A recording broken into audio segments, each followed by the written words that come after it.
everyone, and welcome back to the Coach Dave Academy Gran Turismo channel, where I will be taking you through this week's Gran Turismo daily races and giving you all the tips and tricks you need to get up that leaderboard and hopefully win a few races. I'm Grady, otherwise known as Tishni. We'll go through it in very much detail. We'll have a look at the Delta app as well to see where I can improve on my own laps. So where my weaknesses are may help you improve your laps, and overall we can improve together. First up then, Daily Race A, where we're heading to Laguna Seca and we're in Group B rally cars that are in Gran Turismo 7. Very interesting indeed. Let's jump to that one and let's find out which car I'm using. So here we are going down the start to finish straight at Laguna, technically with a corner in it. And on the bottom right hand side there, you can see I'm in the Lancer Evolution final Group B car. You can see my brake balance +5 and the differential is on default of 40/60. Now, the first brake marker is just above that graphic. It's the number 4 right there. You have to brake very early in these cars. The reason being is that they have a lot of weight transfer. So if you try and brake really late, like go for the absolute last of the late breakers, you'll just find the weight transfer too extreme. You'll start sliding and you will start losing time. So pick out early brake markers here. That's what we're going to do. And the number 4 board on the right hand side is the one I'm using here. So I'm going to drop down the gears here, and as I get towards the first apex, I'm going to release the brakes, but I'm still on them a tiny bit. That's to get the rotation on that +5. I then let the car roll a little bit. With that rolling, the car will then just rotate nicely, carry on that weight transfer, then I can accelerate out the way I do. Now, what you'll find on this lap is that I'm going to lift off and let the car roll quite a lot.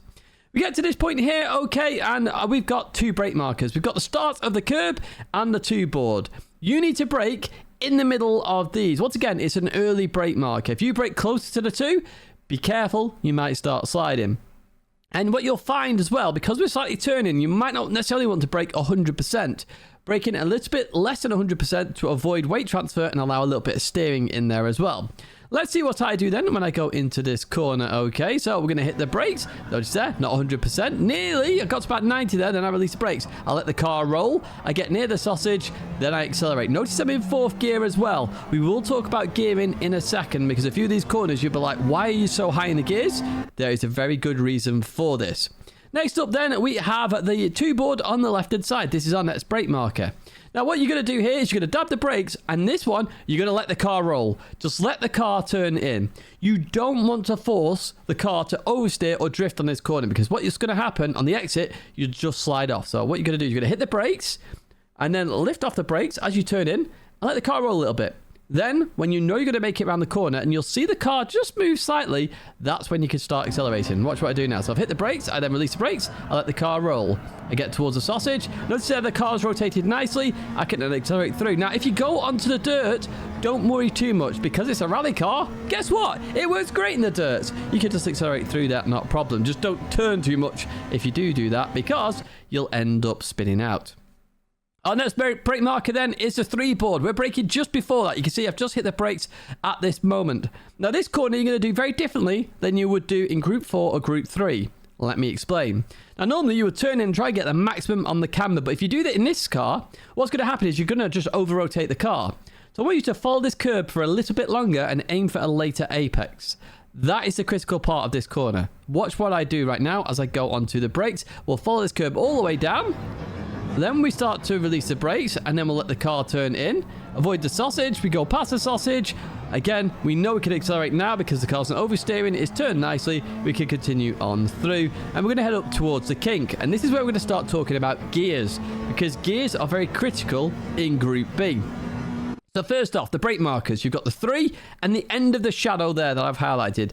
Either of these brake markers are perfect for this corner. Now, I'm going to do this corner in 5th gear. The reason for that is that, yes, I'm not in the top end of the power band, but that means I'm also not going to understeer. So when you accelerate, the front lifts. Now, in Group B, the suspension's so up and down, of course, because it's a rally suspension, it will lift even more. So if you are lower end in the power band, what's going to happen is the front will lift less, more tyres touching the tarmac, you can get around the corners better. So I hit the brakes here, I'm going to stay in 5th, I let the car roll, and then clip the inside, and then I can accelerate. Now, if I was in 4th gear, I'd be understeering far more out of the circuit. So use that to your advantage. Use the higher gears. It will really help you massively. And we're going to do a similar situation at the corkscrew that we're coming up to right now. So first of all, the brake marker is the number 4 board on the right hand side. Again, you don't normally use these early brake markers in any other class of racing. It's just these cars you need to. So full board on the right. What we're going to do, we're going to brake in a straight line. You can't see the corner right now, but you can see the slight right before we get to the corkscrew. Aim for that. We're braking in a straight line. The earlier you brake here, the better, because it keeps the car nice and stable. If you try to be the last of the late brakers, you're going straight off into the gravel. So we're going to hit the brakes. We're going to come down to third gear. However, we've got a short shift to fourth gear mid-corner. Watch what we do now. Hard on the brakes, third gear. Start to release the brakes. We start to turn in. We're going to accelerate a little bit, then go straight up to fourth gear now and turn in and make sure we stay on the red and white curbing. That way we stay within track limits and we get a better line now for this left-hander. Notice how much I cut there. Fourth gear, reduce the understeer, and I could cut on the inside as well. It benefits me for this corner here. I've highlighted the tree on the left-hand side. This is basically a brake marker, but it's just a tap of the brakes. It's nothing major here. And this corner, you're going to roll for quite a while. You need to let the car do its own thing. You're going downhill now. Any form of acceleration or braking is going to be more extreme in this scenario. So, the tree on the left, I've highlighted it already. What I'm going to do, I'm going to dab the brakes. And then I'm just going to let the car turn. Let the car roll through the corner, not a problem. Look at this. We're just letting it roll, roll, roll. I dabbed the brakes a little bit there. Didn't really need to do that. We continue on. We get towards the sausage. Then we can accelerate. Saw how long I actually rolled the car there. It was quite a while. Our next brake marker there, to start the curb on the left-hand side here. What we're going to do, brake really early. Now, this corner, very easy to go sliding here because you're just at the end of the lap. You want to be aggressive. No.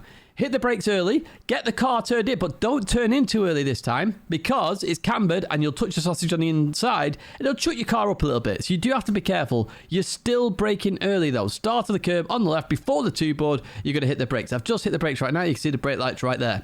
So we're going to hit the brakes. We're going to go to fourth gear. We're going to release the brakes, let the car turn in. Again, let it roll. Now I dabbed the brakes there. I really shouldn't. I should just let the car roll. So that's a mistake on that particular lap. Yes, I've run out a little bit wide here. Nothing to worry about. It's a rally car. We're going to head towards the final corner then. And I've stopped it here because this is just before the brake markers. So on the left, we've got the building.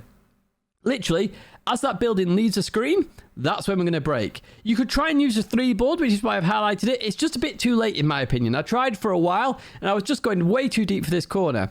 If you go too deep on this corner, what you'll do is you'll just yank the steering left. You'll get a whole load of oversteer on the exit and you're not going anywhere. You're just sliding where you need to put the power down and go. So I highly recommend here, use the building, brake early. Just release the brakes if you're just braking that a little bit too early. Watch what I do right now. I'm coming off the brakes. I stay in third gear for that tip I said earlier. Higher gears work well in Group B. So we straighten up there as quick as we can, just to avoid any sliding. And now we can head towards the line. And that is a lap of Laguna Seca in a nutshell. This was rank 1 this morning, this lap, and there was still plenty of time in it. That was a 1:23.739. Let's go into a quick lap then here as we head towards turn 1. The foreboard on the right is our brakes marker. We're going to hit the brakes now and then release the brakes. Show brake a little bit. Roll.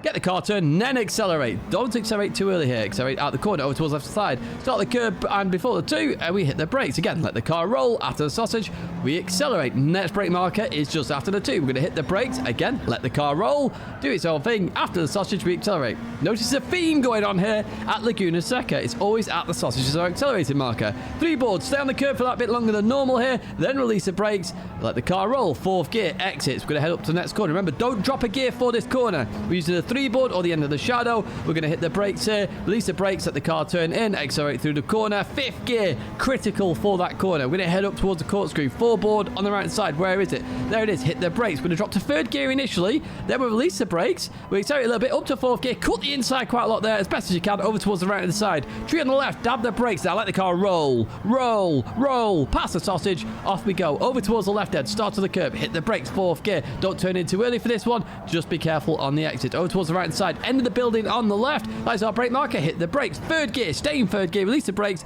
Let the car roll. Straighten up as best as you can there. You do not want to head sliding. Head towards the line. And that is at 123.7. Right. Now you've heard it from me. Let's have a look at Delta and see where I can improve on this lap that little bit more. Here I am in Delta then, the all-new Delta. We've had a big UI change here, and I've loaded Suzu's lap, which is slower than mine. So I get to see now where the real strengths of my lap are, and potentially still where weaknesses are. Okay, so Suzu did a 123.9, also a pro here at Coach Dave Academy in terms of Gran Turismo players. Right, so what we'll do, we're going to go through it as we normally do, start of the lap. So we're going to head down towards turn 1 here, and this is the braking zone here. So initially, I'm actually braking earlier than Suzu, and I did talk about this. Watch and look at that yellow line. Suzu goes wider here, so I'm at a 10th down, but on the exit, we're about even. So Suzu goes for a deeper, wider line. I go for the tight line, but we come out the same. So there it shows potentially 2 different lines working the exact same. That's all good. That's all happy. It means we can approach that maybe a bit more aggressive to try and improve there, but it's not the end of the world in terms of lines for that corner. We get to the fast right now. As we go through this, we do gain a little bit of time here. Now, the lines look very similar to me. Suzu's taken a tiny bit wider initially as we've gone through there. Now, critically, it's the speed that I imagine is the difference here as we go through there. Yes, the exit. So, looking at this in more detail, I'm just carrying that tiny bit more speed, and then Suzu's got a bit more speed here. So, Suzu's accelerated a little bit too early. Caused himself a bit of oversteer. This is an assumption anyway from the reference lap. Caused a bit of oversteer, and what that's meant is on the exit, I've actually got more speed because I didn't get any oversteer, and I carried that speed, so I end up gaining half a tenth there straight away. Again, critical you don't oversteer on this lap, okay? Very critical indeed. The fast right then, we go through there. We gain a little bit more actually in that section here, so in terms of speed-wise, it's always good to look at this. I just carry 2 miles an hour more speed. I'm just carrying more speed. The car turns in, it's just quicker. Overall quicker as we go now to the left-hander. This one, remember, I said stay out wide a little bit longer. Now, Suzu, interestingly, turns it a bit earlier, then releases that, and then goes for like a tighter apex, later apex. Very interesting line there from Suzu. But does it cost Suzu time is the question. No, it doesn't. It's a similar line there by the end of it. So, fair enough. We can look at that. Suzu's actually carrying more speed on the exit, so catching me up a little bit here. We're going to head towards the king. Now, do I get more time than Suzu here? Remember, I said 5th gear for this one. And we'll have a look at Suzu's gearing. We go through here. We lose time. We lost a quarter of a tenth there. Now, does Suzu change? What gear is Suzu in for that corner here then? So, we've got the fast left. Oh, sorry. Apologies. So, Suzu does go to 4th gear. I stay in 5th. I still fully believe 5th is quicker. But it looks like Suzu's done it in 4th. But that's one of those things where you look and analyze and see how you can improve. Maybe I need to try 4th again. One for you to look at as well. So we're going to head towards corkscrew now.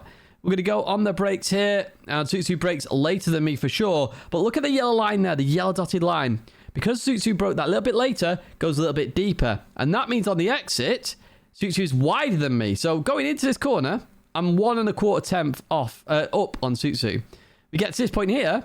I'm literally nearly even, okay? I've lost a tenth to Suzu. But because I've taken the line through the corner, on the exit, Suzu's actually gone quicker. Suzu's gone quicker. So I need to be more aggressive going through the corkscrew. Which is also very interesting because I assumed I went quicker there. But it looks like I need to break that a little bit later. And Suzu took a more aggressive line and it worked for Suzu. However, this next corner is linked. So by the end of this corner, we're back to being even. Because Suzu's had to take a tighter line for it. So, there are your 2 choices for that section. I've learned something here as well as you guys, okay? And this is why I do this Delta section. The fact that Suzu gains more time at the corkscrew cost him time on the next corner. And this can happen in a lot of situations. You have to be careful of that, okay? So, if a corner then literally compromises the next corner, it might not necessarily be the best idea to go full aggression at it. And I would say here, Suzu goes for the aggression, has to slow down more mid-corner here. 2 miles an hour slower, and that actually costs Suzu then through there. So we're back to being even. So I must gain a little bit of time here at the end. We're going to go into this corner. Through there we go. I get a quarter of a tenth there. We get towards the last corner. We get round there, and we've just gained that little bit more time. And I'm also carrying a bit more speed on the exit, which tells me Suzu's just struggling with a little bit of oversteer. Now, I could be wrong with that. I'd have to go and watch the replay. But critically, what you're seeing here is a faster exit is better than an aggressive entrance. Because what we see kind of a lot on this particular lap is that Suzu goes for more aggression on the braking zone, but then loses out on the exit. Whereas I'm going for the early braking and faster exit. And for me, that's a better way of doing it just because you avoid the oversteer. And the laps are very close. Suzu's a fantastic driver, okay? And Suzu might look at his Delta and go, I need to see where I can improve to catch up to Tidge. Who knows? We'll see what Suzu does in his French version of this guide. That's going to be it in terms of Daily Race A. Let's jump to Daily Race B then, where we're heading to Mount Panorama. Yes, Bathurst, and we're in Group 4 machinery. So here we are on the start-finish straight, and I'm in the Genesis G70 Group 4 car. My brake balance is +5, and you can see that in the graphic on that right-hand side. Now, your first brake marker is on the left-hand side. It's the end of the pit building. So as that hits the edge of your screen, you're going to hit the brakes. Now, you can do this corner in two ways. You can drop to second gear and short shift to third gear. You can drop second gear and stay in second gear, but it's much slower.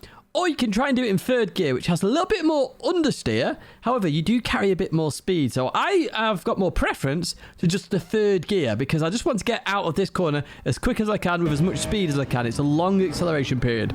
So we hit the brakes, we trail brake. Don't hit the curb on the inside. Just get as close as you can to it. Instantly go on throttle. Use the width of the track here and then make sure you get back on there and then accelerate all the way down this straight. I say I prefer third gear just to carry the speed all the way down here. It's a long acceleration period. Group 4 has lower horsepower, so you need all the speed you can carry through the corners to maximize going up the mountain, which is exactly what we're going to do now. So your next brake marker, just above my head here, we have a gate. You can use that as a brake marker for this right-hander. Alternatively, you've got the tarmac going to grass on the left-hand side. Now with this corner, if you remotely run wide, you lose so much time. All the grip is on the inside. There is no grip on the outside whatsoever. So you have to make sure you get as close to the curb on the inside as possible. However, try not to touch the curb. That curb can bounce you off. So I'm going to use the tarmac to grass as a brake marker. I'm going to drop to third gear. I'm going to start to release the brakes quite early here to make sure I get turned in. Notice how early I release the brakes there. I get as close to the curb as possible. I've clipped it a tiny bit, but I've not gone fully on it. And then I'm instantly accelerating out. Now you can straighten up quite quickly here. Just make sure you don't hit the barrier. You can go over that curb fine. Just make sure you don't hit the barrier and you stay as close to the curb on the inside as possible. Now we're coming up to this left-hander. Really interesting corner this because you have the kink and then we need to go into a braking phase while turning, which is very difficult to do. Now in terms of a brake marker, you see that white line there? So it's turning and goes straight. When it goes straight, when I see that, that's when I start to brake. However, trying to brake 100% for a long time here, not really doable. Your goal here is to get the car slowed enough so you get on the inside and you can accelerate out of this corner as early as possible. Once again, if you run wide here, it's a bit off camber, it just doesn't feel right at all, and you don't carry the speed. We're still going uphill here, remember, so you have to carry the speed in this car. So there, we're not going to 100% brake in once. We start to release brakes as best as we can. The car turns in, instantly on power. We need to accelerate out of here as quick as possible. It's critical you get that right. This then carries the time and the speed all the way up the mountain. There are no more braking phases now until the top. So we get to this point here. Normally I point out the trees as turning markers. If you want to use them, fine. Not necessarily needed here because we don't have enough speed. In Group 3, yes.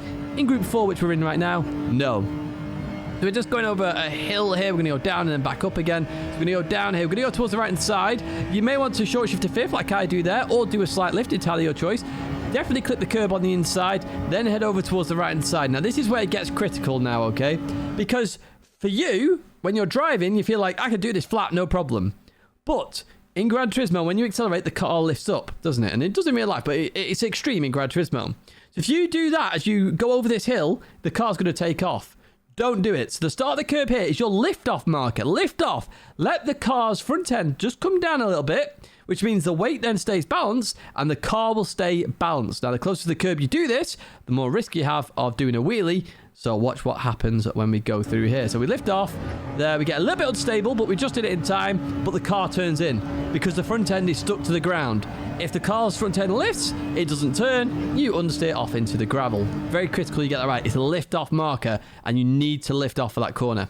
So get to this point here then, we're going to go down the mountain now. On the right-hand side, we have this building. As it hits the edge of your screen, that is your brake marker. I've pointed out a marker in the middle of the screen here. That's what you're aiming for, okay? You need to aim for that. You can't really see it, but if you brake in a straight line, that's what you're aiming for. So as you go down the mountain now, you're only going to go 100% braking in a straight line. Otherwise, you're just going to lift off the brakes and let the car roll, okay? Or do a tiny bit of braking, but be careful of some oversteer. So that's what we're going to do now. We're going to go on the brakes, we lift. We go on the brakes hard, then we lift. Then we're going to go on the brakes hard again in a straight line. Notice we're always in a straight line when we were hitting the brakes fully. That's to stop any weight transfer. We're now very close to the curb on the right-hand side. When you get to this point here, we've got the end of the curb. Now with a dipper, if you nail this perfectly, you're going to get a penalty, unfortunately, because there are track limit penalties on the inside. So you don't want to nail it quite perfectly. You want to get close to the barrier, but not fully. You want to stay within the white lines. So you get to the end of the curb here, you're going to dab the brake, and then you're going to chuck the car in. Now, this car is all-wheel drive, so when you chuck it in, it's actually best to just go on throttle immediately, and the car will just plant itself because it goes through a dip, and then you can accelerate out of this corner, not a problem. Look at that, instantly on power, and the car straightens up, and we can continue on down the mountain. Really difficult corner to get right, that, because it feels like you could cut more than you can, and if you do cut it way too well you get a penalty for it, which is a bit unfortunate at the moment.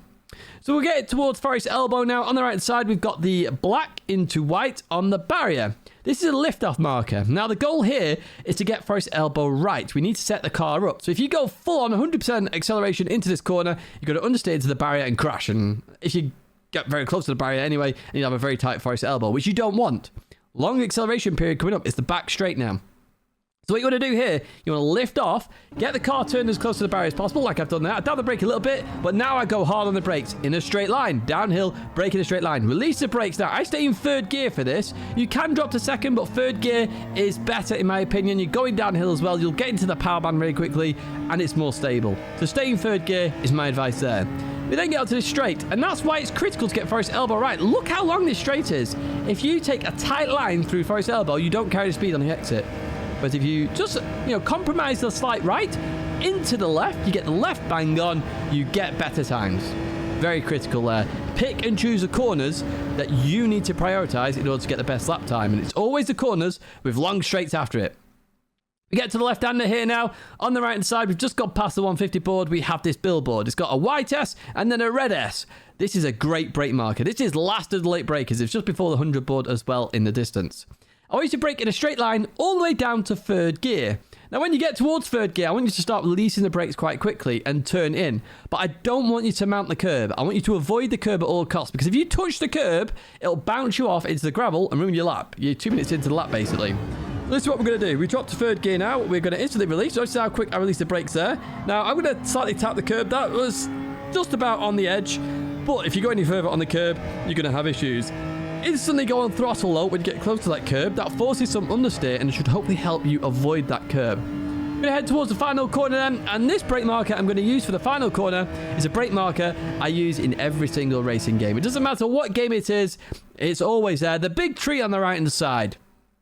So in Group 4, we're not carrying as much speed here. So literally, as that tree gets just off the screen, I'm going to hit the brakes. Now for this corner, second gear is actually much more viable than in other parts of the circuit. But again, similar to the previous corner, you don't want to touch the inside curb. If you touch that inside curb, you're going to bounce off it and bounce off into the barrier. You don't want to do that. What you want to do is just get close to it and accelerate very quickly out this corner in second gear. So that's what we're going to do. Hit the brakes. We're going to drop down to second gear now. We start to release the brakes. We don't touch the curb and then instantly accelerate. Be very aggressive on throttle on the exit here because you just want to carry the speed to the line now. It doesn't matter if you compromise your next lap because the first corner comes up very quickly. That's a 2 minute 14 on the dot, a proper Gran Turismo lap. Let's get into a fast lap now. End of the pit building on the left-hand side is your brake marker. Third gear, through the corner we go. Instantly accelerate. Long acceleration period now. We'll fast forward this bit. We don't need to talk about this long straight again. Remember, tarmac to grass is what we're looking for on the left-hand side. We're going to hit the brakes, drop to third gear. Make sure you get turned in. Stay as close to that curb as possible. Instantly accelerate. You can go wide here. Just make sure you don't hit the barrier. Over towards the right-hand side. We're going to approach the kink. You can lift off the kink if you're struggling, but we can accelerate through here. Look for the white line going straight. There it is. Hit the brakes. Get it turned in. Instantly go on power the second the car is not understeering anymore because you could carry the speed then up the mountain, which is very critical. Once again, the trees you can use as turning markers if you wish, not necessarily needed here in Group 4 machinery. We're going to go down here into a bit of a dip. Go to fifth gear to reduce any understeer. Make sure you get close to that curb. You can touch that curb over towards the right hand side. Lift off now before the curb. Turn in. Allow the car to get the grip and then continue on through. Over towards the left hand side. Edge of the building hitting the right side of your screen. We're going to hit the brakes. Brake in a straight line. Only 100% brake. Lift. Brake. And then we lift again. And then we're going to enter the curb. End of the curb there, we just down the brakes, chuck it in, accelerate through the dipper. As we go through here, black to white there, we're going to lift off, let the car turn in. Now, brake in a straight line, 100%, lift the brakes, stay in third gear, get close to that barrier, instantly accelerate, and getting as close as you can on the inside means you avoid the outside barrier, which is going to compromise you down the hill now. It's going to head towards the chase edge, through the right we go. We're looking just after the 150 board for the white and red S. We hit the brakes, third gear, Don't touch the curb on the inside. Get close to it though. Accelerate through over towards the right hand side. Last corner, remember, we're looking for the big tree on the right hand side. That is our final brake marker here at Bathurst. There it is. After it leaves the screen, we're going to hit the brake. Second gear for this corner. Don't touch the curb. Get close. Instantly accelerate. Be very aggressive on throttle on that corner. Head towards the line. Once again, that is a 2 minute 14. Let's head to Delta then, and let's see where I can improve on this 2 minute 14 lap. Here we are in Delta then. I'm not going to talk quite as much as I did in Daily Race A because I got really excited with just some of the information I was finding. However, I have loaded Susu's lap, who's done a fantastic 2 minute 13.7.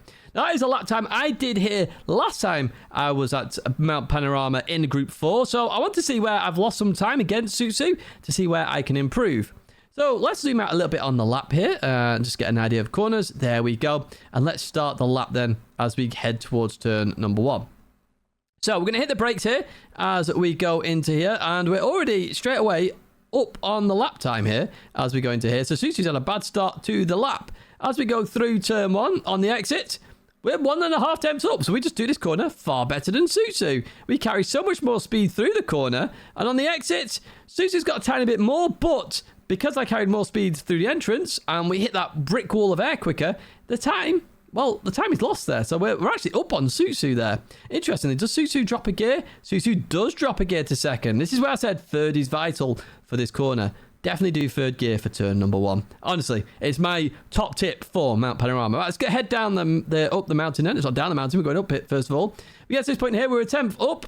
We lose a lot of time on that fast right-hander, so somewhere where I need to improve for sure. And we're going to head towards the kink and then the braking zone. So as we go through here, we're still there or thereabouts with Susu, so we're not doing too bad right now as we head across the mountain, and we're going to head to the downhill section now. So I must lose a lot of time here because we've got a couple of attempts to lose to Susu. So let's head down the mountain now. As we go down here, yeah, Susu is absolutely mighty down here. So as we get to this point here, Susu's carrying 2 miles an hour more speed. Now 5 miles an hour more.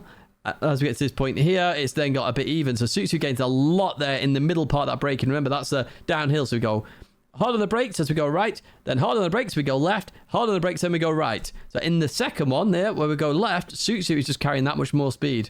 So well played with that one. We get to the dipper now. So through the dipper we go. We're even there. Nothing major. We get to Forest Elbow now. And interestingly, I lose a tiny bit with the lift, nothing major. But let's see if that impacts me on the exit there. And Susu just does Forest Elbow a little bit better. So in the middle of the corner here, let's have a look at speeds then. We're about even actually on the exit. So yeah, I'm not too worried there. There's definitely some times we gained at Forest Elbow. You could see that on my lap as well because there was a bit more of the circuit to use. But we must lose a lot at the end of the lap. So let's go all the way to the end then. We're going to the left-hander. Yeah, we lose a lot down here. So as we go onto the brake, Susu must be the last of the late breakers here for sure. So we're a 10th at this point. We get to the middle of the corner. Susu's carrying nearly 2 miles an hour more speed. Although on the exits, I'm not too bad. And then we're even. So yeah, I just lose a 10th there. Just in the middle part of that. Susu's just aggressive with the throttle there. We're going to get towards the last corner then. And the last corner, we go about even once again. That's a very interesting lap there versus Susu. So critically, what I'm seeing there is going down the mountain. That's where I need to improve. And it's a very hard place to improve as well because there's a lot of skill involved with the weight transfer of the car. Well played to Susu. That's where I'm going to look to improve. And that's arguably one place you can look to improve as well in terms of your Mount Panorama laps in Group 4. That's it for Daily Race B then. Let's head to Daily Race C, where we go to a circuit we haven't done that often in Gran Turismo 7, in Gran Valley Highway, but in reverse. Here we are on the start-finish straight at Gran Valley Highway in reverse, and I'm in the McLaren 650S GT3 car with +5 brake balance. If you're wondering why I picked this car, it's very stable, so I figured it's a good car to use, and it might be a good car for you to use as well. But these markers are all relevant to different cars, as I tried different cars. This 100 board in the tunnel end is your turning marker. You don't turn into this corner until you get to this 100 board right here. It's hanging from the roof. And when you get to this point, what I want you to do is I want you to start turning. I want you to turn in quite aggressively as well. Just make sure, depending on the car, if you're turning too aggressively, you don't want to hit the inside. So you just want to get as close as you can on that inside, just to make sure you get round absolutely fine. And we'll just sort of footage down now to 50% as we go through here.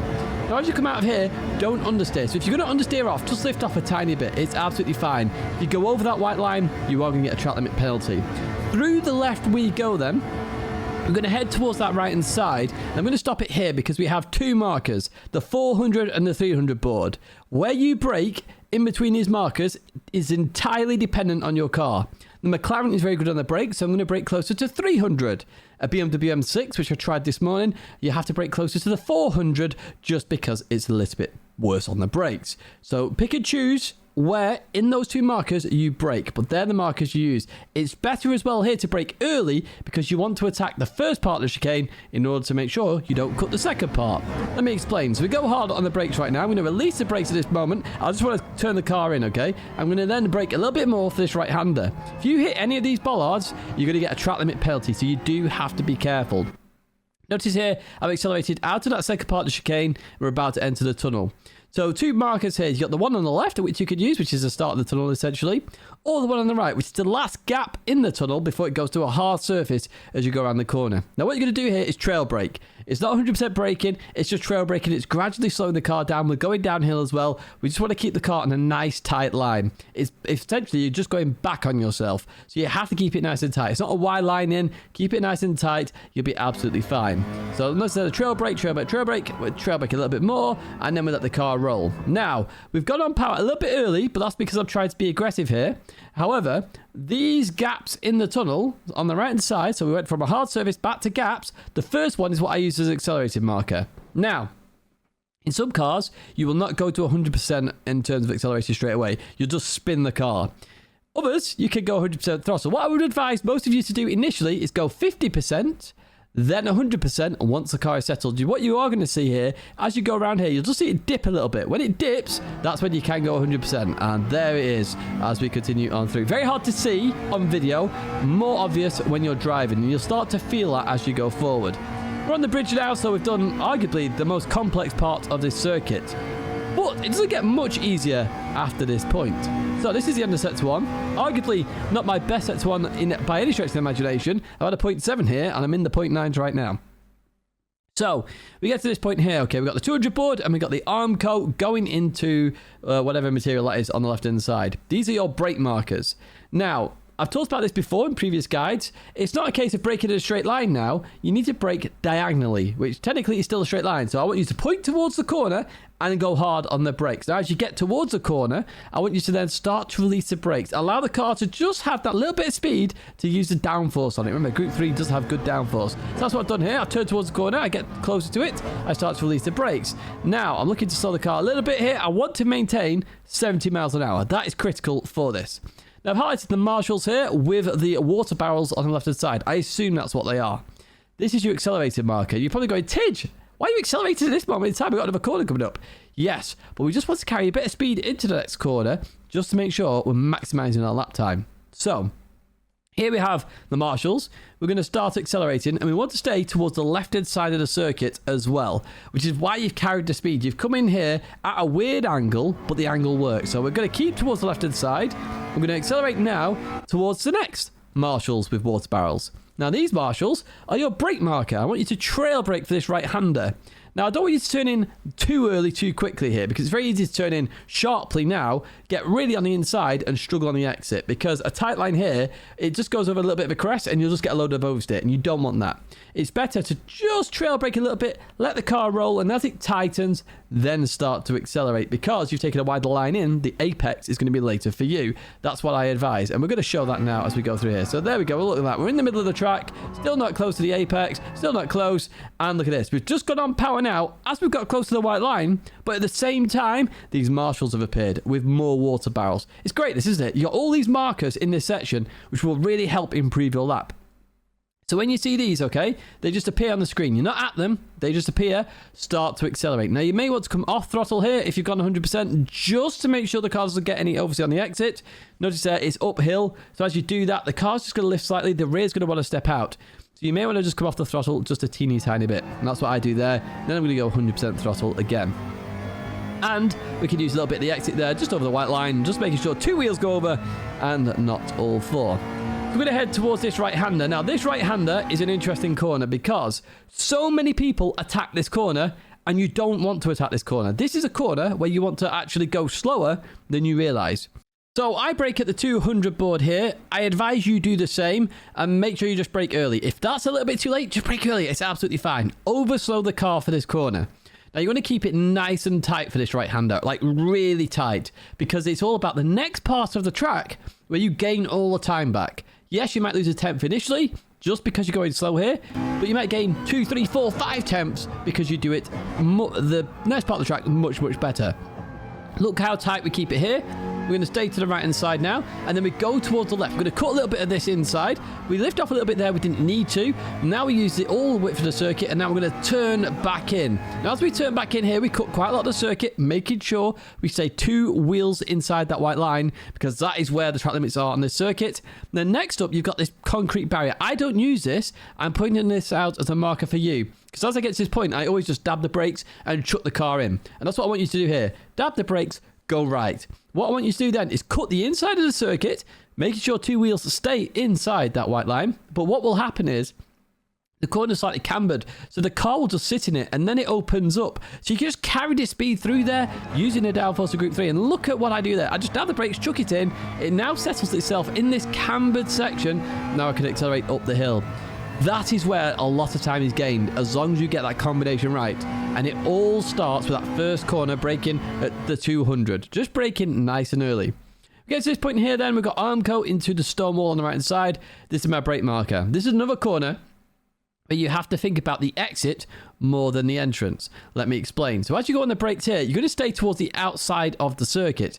And the reason you do that is because on the inside, what happens is the corner just lifts up at the very end, and if you're taking a really tight line, you're overturning the car and you'll get wheel spin on the exit. If you're struggling with that, watch the line I take right now. It's a wider line in, so I'm staying on the right side of the road here, and then coming at the very end now. Now I'm going to hit the apex, bang on where that little bump is. I straighten up the car, and then I can carry on up the hill. And it's critical you get that right. This is a long acceleration period up a hill. So if you get that acceleration bang on, look at all the time you can gain, because you carried that much more speed going up the hill. You don't need as much power to get to the top end of the speed because you already carried it through the corner. Right, we get to this point here then. We've got the 200 board, and then I've highlighted a marker there on the left. The 200 board is your brake marker, okay? And this is last of the late brakers. If you're struggling with braking, I advise braking a little bit earlier than this, but the 200 board is what I was using. Now, I'm going to point towards where that yellow square is. Now, for this corner, it's very much better to take a tighter line, in my opinion. Wide line to start the lap, tight line to end the lap. And the reason for that is you just want to get around this corner as quick as possible. It's a little bit downhill then, which allows you to get the acceleration up quicker towards the top end speed. Now, I'm going to brake hard here. I'm then going to trail brake, as I do here, drop to first gear. I'm trying to let the car rotate. Remember, I'm on +5 brake balance. On the inside, we have this concrete to sand. You may remember that going forward, this is my accelerating marker. Well, in reverse, it's the exact same thing. This is also my accelerating marker. So when I get to this point, I want to start accelerating. Now, I highly advise most people will need to short shift to second on the exit, because if you're in first, all you're going to get is a lot of power oversteer. And I will demonstrate that in a second. But you can see there the concrete to sand on the left-hand side. Anyway, let's kick off this lap, or end the lap, should I say. So first gear accelerations, and a short shift to second there, just to make sure I get around absolutely fine. Now what we're going to do is we're going to head towards the line, and we're going to go into a fast lap. And we're going to talk about this lap on the fly, and this is how you should think about the lap as you are racing round, and this is how you get your fast laps. So across the line is 46.6, definitely a low 46 here for the McLaren, but we're going to head towards the tunnel now. 100 board, turn in now. Okay, get as close to the wall as possible, straighten up, cut a little bit of the right, make sure we keep 2 wheels in track limits, keep going towards the left, then look for the 400 and 300 board, and then we're going to brake in between those. Hard on the brakes, release brakes now, go towards the left, then brake again for this right, make sure you don't hit any of the bollards. Entrance to the tunnel, trail brake now, keep trail brake, keep slowing the car down. There's the gap in the tunnel, we can start to accelerate through. Just be careful about understeering into the barrier on the exit. You may even suffer a little bit of oversteer. We're going to continue across the bridge then. We're looking for the 200 or the Armco into the bridge on the left hand side. Point towards the corner a little bit, then start to trail brake. Make sure you stay above 70 miles an hour and start to accelerate at those marshals. Next ones are brake markers. Look for the marshals on the right. Where are they? There they are. Start to accelerate. Just be careful of that power oversteer. As we continue on now, remember, overslow for this corner. The 200 board is what you're looking for. Hard on the brakes now. Overslow. Stay on the right side of this road right now. Accelerate, then cut over towards the left. Just be careful of the bump then. Continue on. Over towards left. Cut a little bit more. Dab the brakes. Shut the car to the right. Use the camber of the corner. Use how the corner opens up there to your advantage.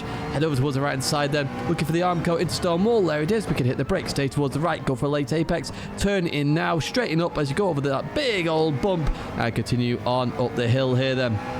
So as we go up here, you can breathe. You've just got one corner to go. You know it's the 200 board. You know you need to point towards the corner. Let's do it right now. So head towards this right hand side then. Head up the hill. There's the 500 board. The 200 board, where is it? Point towards the corner. On the brakes. Release the brakes now. Where's the change from the concrete to the sand? There it was. We accelerate through the corner. We're going to head towards the line. Once again, that's a 46.6. Still timing this lap, if I'm honest with you. I just didn't have enough time to continue on improving today. But we can look at Delta data to see where we can improve, and we'll jump to that right now. Right, here we are then with the final Delta data, and I'm comparing my lap in the McLaren versus Manu Rodri's lap in the Porsche 911. So they're very close lap time wise. They're both a 0.6, but what we can see here is strengths and weaknesses of both the cars as well as specifics on the lap as well. So it'll be areas where I can look to improve, where the Porsche is strong, and that's where I can improve my lap. And there'll be areas where the McLaren is just strong. I don't necessarily have to improve there, and it's the other areas that I need to look at. So let's go through this then. I'm on this different screen now compared to the previous ones. Because these are different cars, I just want to compare this at more of a summary level rather than the detailed data level. And arguably some of you may prefer this screen as well, so it's nice to show this off. Right, so we're going to head towards turn number 1. Through we go. This is a tunnel. Into the right, then the left, and we're going to get to this first braking zone. So we're even at this point, basically. Hard on the brakes we go. And as we go through here, I'm actually up by the end of that then. So as we go into the first part, I'm down. So I've overslowed the car here. Well, let's have a look at this. Look at the speed down below. Yes, I've overslowed the car here. But then I've released the brakes earlier, and I've carried a bit more speed as we go through here. And by the exit, I'm carrying more speed. And that's what I talked about in the lap guide. I said, release the brakes earlier. Just get the car turned in. That's the critical part. It's not about out braking yourself here. Get the car turned in so you can do the second part of the chicane. And there we see the benefit. We're going to go through the tunnel now then. And at the exit of the tunnel, we're about even then as we cross the tunnel. It looks like the Porsche's got a bit better acceleration than the McLaren. We're going to go into the left-hander then as we go through there. We have lost a little bit of time there. Is that going to be Porsche related? It looks like the Porsche's had a lot better. Yeah, carried a lot more speed than I have there. That could be car related. But again, something to look at for me to improve there. Manu Rodri's kept more speed up, which means the McLaren, if I can push it a little bit, should be able to get better lap times there. Let's go through the right-hander then. Through we go, and by the end of it, we're actually up then by the end of that. So maybe it's not necessarily the speed that's the issue. It's the fact that we sacrificed the first corner to get a better second corner. That is a potential there as well. We talked about that earlier in the video. I'm going to head towards this right-hander. Now remember, I said overslow this corner. So I'm expected to lose a lot of time here to Manu Rodri. But no, in fact, I gained time there. So Manu Rodri, what's happened here then? So we're going to go on the brakes. Manu Rodri goes on the brakes first. As we come into here, I come off the brakes. Manu Rodri's carrying more speed. Yeah, he's not slowed the car down enough. And I talked about this in the guide. It looks like he's not slowed the car down enough. And that's meant I've had a better... No, we had a similar exit as we go through there. But the time is up on my side. So what's actually happened here? This is what I love about Delta. I can work this out. So Manu Rodri's just hit the brakes a bit too early. So I did say about overslowing the car, which is really interesting here. Manu Rodri's taken the cautious approach to this corner. And I said do that. But it has cost him a little bit of time. And you can see, actually, if we look at the yellow line here, if we zoom in, you can see, is that taking a tighter line as well? And that's what I talked about. So, arguably, just being that bit cautious has cost Manu Rodri time. But I would always advise doing that. So, that's really interesting to see that Delta has shown that out there. We're going to continue on through this set. So, let's see if Manu Rodri pulls it back. Doesn't. So, it does lose 1.5 tenths there because of the cautious approach. But I would still advise to do that. I really would. So we're going to head towards the left-hander now. This is the one with the later apex, or what I suggest you do. And on the exit, that looks like that's Porsche related in terms of acceleration, because we come into here absolutely even. And on the exit, let's get to this point here. There we go, right? Okay, so we're about even there on speed.